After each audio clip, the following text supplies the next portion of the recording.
There's something oddly satisfying about crunching leaf mulch under your boots. It smells like the forest floor, alive, damp, earthy. But not all mulch is created equal. For years I used imported straw and wood chips in my raised beds, assuming mulch was mulch. It wasn't until I switched to native leaf litter that I realized just how much I was missing underground. Have you ever experimented with native tree mulch? Let me know in the comments. I'd love to hear what changes you noticed, especially when it comes to worms, fungi, or root health.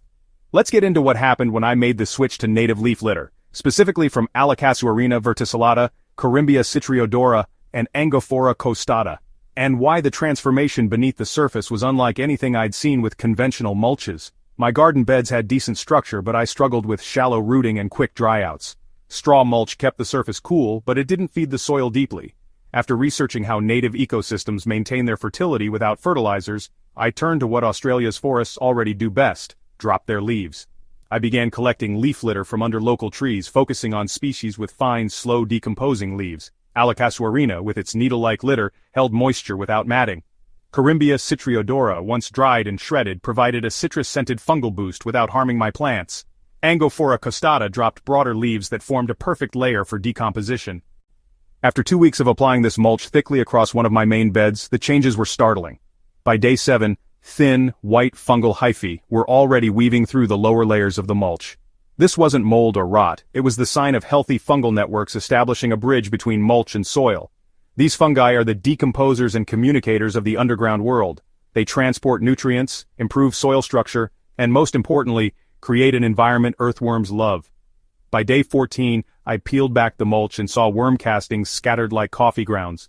Red compost worms had moved in from neighboring beds and were tunneling directly through the decaying native litter. I hadn't added compost, water, or food scraps, just leaves. And yet the soil was damp, dark, and loose. That's the power of native mulch done right. Unlike generic wood chips or straw, native leaf litter evolved alongside local soil life. It contains trace minerals in forms the native microbes recognize and metabolize easily. For example, Alocasuarina needles contain silica and calcium, which contribute to soil structure and nutrient retention. Corymbia leaves, despite their mild allelopathic nature when fresh, become worm-safe and microbe-friendly after a few weeks of aging. What makes these leaves especially valuable is their size and texture. They break down steadily without compacting. That's important because a compacted mulch layer repels water and oxygen, two things your soil life can't survive without. As these native mulches decomposed, I noticed more fungal threads, more springtails, and more pill bugs, all signs that decomposition was ramping up and organic matter was entering the soil. About a month after mulching with native litter, I sent a soil sample to a local lab. Compared to my straw-mulched control bed, the native mulched bed had higher microbial activity, more available calcium and magnesium, and slightly improved cation exchange capacity. That meant my soil wasn't just fluffier, it could hold more nutrients and deliver them to plants more efficiently. Root systems in that bed also grew deeper and thicker, especially around the base of my tomatoes and lettuce. Mulching with native leaf litter is about more than moisture retention. It's a way to replicate the slow-release nutrient cycling that forests have perfected over millennia. It's not flashy, and it doesn't look as neat as bagged bark chips, but the biology below the surface tells a different story. Earthworms don't care about aesthetics, they care about food, fungi, and air. Native mulch delivers all three. It keeps the soil cool in heat, slowly decomposes into humus, and builds a living ecosystem from the top down.